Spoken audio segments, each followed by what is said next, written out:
নমঃ শিবায় শান্তায় কারণত্রয় হেতবে নিবেদয়ামি চাত্মানং তং গতি পরমেশ্বর বিশ্বেশ্বরায় নরকার্ণবতারণায় জ্ঞানপ্রদায় করুণাময় সাগরায় কর্পূর কুন্দ ধবলেন্দু জটাধরায় দারিদ্র দুঃখ দাহনায় নমঃ শিবায়। নমস্কার। আজকের একটা বিশেষ বিষয় নিয়ে, মানে শ্রাবণ মাস চলছে, আপনারা সবাই জানেন। তো বহু পরিচিতি বর্গ তারা আমাকে বেশ কিছু আলোচনা বলুন আর সমালোচনা বলুন করেছেন। সেটা হলো শিব চারিত্রিক দোষে দুষ্ট, সে কি আমাদের দেবতা হতে পারে?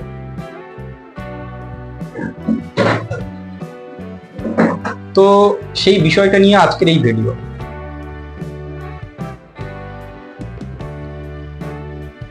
তো তাদের এই জ্ঞাতার্থে এই ভিডিও।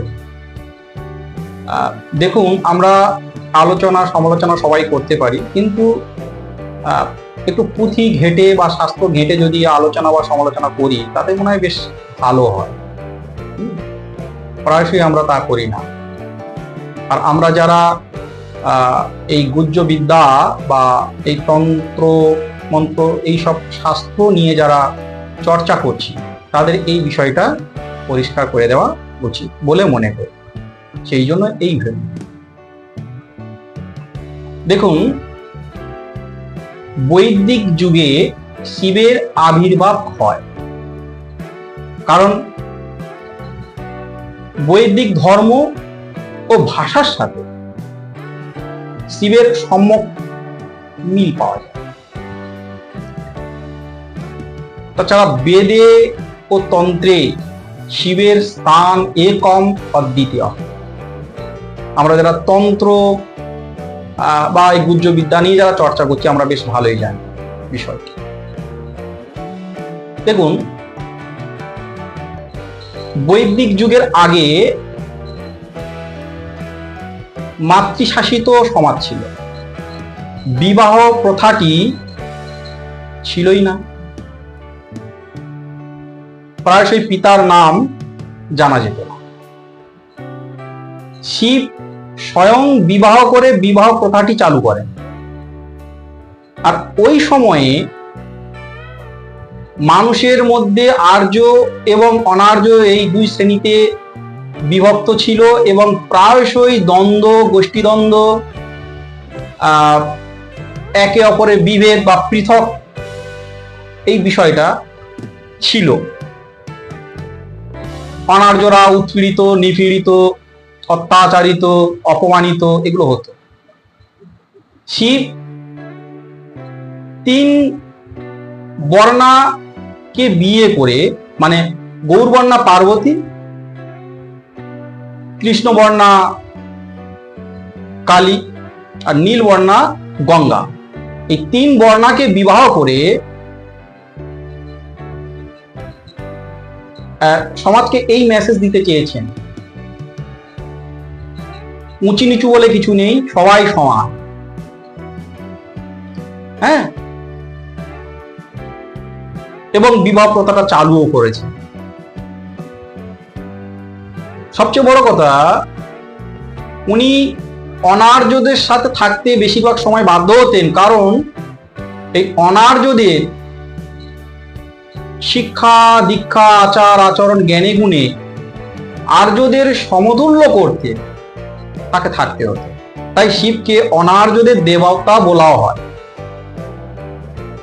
একতায় মানব কল্যাণার্থে, মঙ্গলার্থে বা মানব হিতৈষীর স্বার্থে তিনি এই কাজ করেছিলেন। তো বলুন, বিবাহ প্রথা চালু করা, পিতৃ পরিচয় পাওয়া, বা এই সামাজিক একটা বৈষম্য, সেটাকে একটা সাম্যতায় আনা, যে আমরা সবাই সমান, উঁচু নিচু বলে কিছুই নেই। বিভিন্ন বিষয়ে উপদেশ বা নীতি নৈতিকতার যে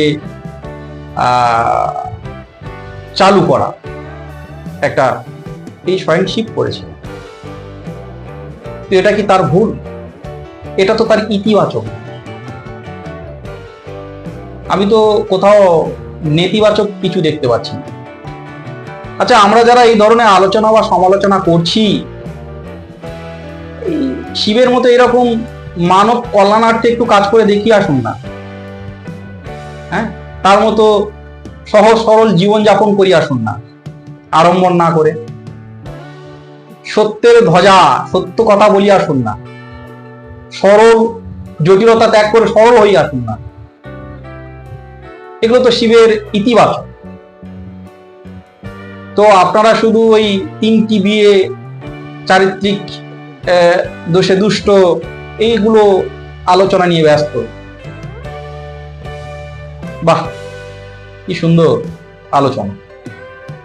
আলোচনাটা এরকমই হওয়া উচিত, পড়াশোনা করে, পুঁথি ঘেটে, পর্যালোচনা করে আলোচনাটা হওয়া উচিত বা কাম্য। তার যে শিবের যে অবদান, শিব মহিমা, এই বিষয়টি আমি এই সংক্ষিপ্ত আকারে একটু তার মহিমা কীর্তন করলাম, বা এই ভিডিওর মাধ্যমে যারা আমার কাছে এই সমালোচনা করেছিলেন, আলোচনা করেছিলেন, তাদের উদ্দেশ্যে এই পরিষ্কার বার্তাটা বা এই বিষয়টা তুলে ধরলাম। ইতিহাস পড়ুন, শাস্ত্র ঘাঁটুন, পড়াশোনা করুন, তারপরে আলোচনায় আসুন। নমস্কার।